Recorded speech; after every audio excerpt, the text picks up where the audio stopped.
আসসালামু আলাইকুম প্রিয় নবম দশম শ্রেণী শিক্ষার্থী বন্ধুরা, আমি তোমাদের সামনে মান নির্ণয়ের একটি সৃজনশীল প্রশ্নের ক নংয়ের সমাধান নিয়ে হাজির হয়েছি। প্রিয় শিক্ষার্থী বন্ধুরা, তোমরা বোর্ডে দেখতে পারতেছ পি স্কোয়ার মাইনাস 2 × √56 মাইনাস 15 সমান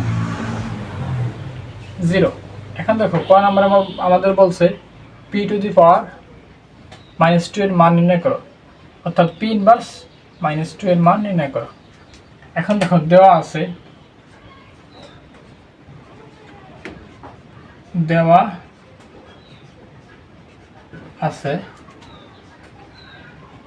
p স্কয়ার -2 ×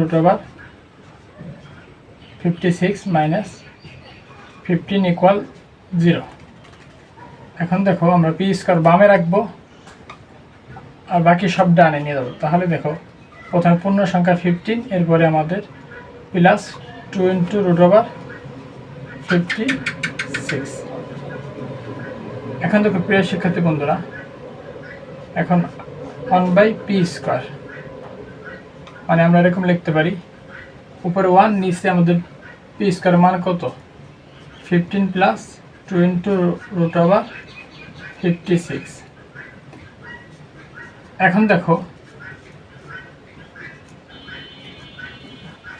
আমরা নিচে আমাদের 15 প্লাস 2 × √56। এখন দেখো নিচে আমাদের কি 15 প্লাস 2 × √56 আছে। এখন আমরা এর বিপরীত দেখো 1 × √15 - 2 × √56, আর নিচে আমরা নিব 15 প্লাস 2 × √56 ইন্টু 15 - 2 × √56। এখন দেখো আমরা উপরেও 15 - 2 × √56 নিচে। এখন দেখো এটা আমরা নিচে মূলত সূত্র ফেলানোর জন্য। দেখো আমরা জানি a² - b² মানে কি জানি a plus b into a minus b।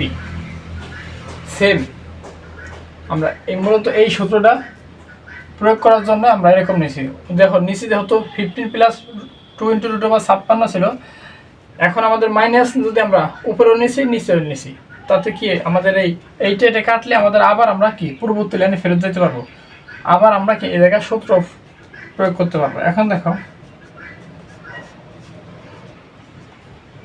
1 এর সাথে গুণ করলে উপরে যা আছে আমাদের তাই 15 - 2 × √56, আর নিচে দেখো এই a plus b into a minus b। এখন দেখো 15² - 2 × √56²। এখন দেখো 1/p² মানে 15 - 2 × √56, আর নিচে দেখো 15² দিলে আমাদের 225 হয়, ঠিক আছে, মাইনাস, আর এটারে করলে আমাদের 224 হয়। এখন দেখো এর পরবর্তী লাইন আমরা একটু এই জায়গায় লেখার চেষ্টা করি, বা আচ্ছা দেখো আমরা একটু উপরের দিকে লিখি।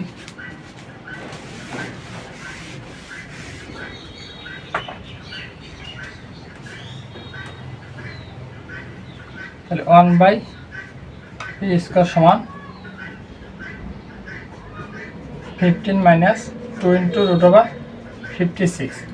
এখন দেখো নিচে 225 থেকে 224 বের দিলে 1, সেই 1 নিচে লেখা লাগে না, অর্থাৎ দেখো 1/p² আমরা এরকম লিখতে p⁻² সমান কত 15 - 2 × √56। এটাই কাঙ্ক্ষিত উত্তর, ঠিক আছে। এখন দেখো আমরা আমাদের সূচক লগারিদম থেকে আমরা জানি a⁻n - a⁻n মানে কি জানি আমরা 1/a⁻n + n। সে অনুযায়ী আমরা 1/p² আমরা লিখতে পারি p⁻², ঠিক আছে। আশা করি সকলে বুঝতে পারছো। ধন্যবাদ সবাইকে। আসসালামু আলাইকুম।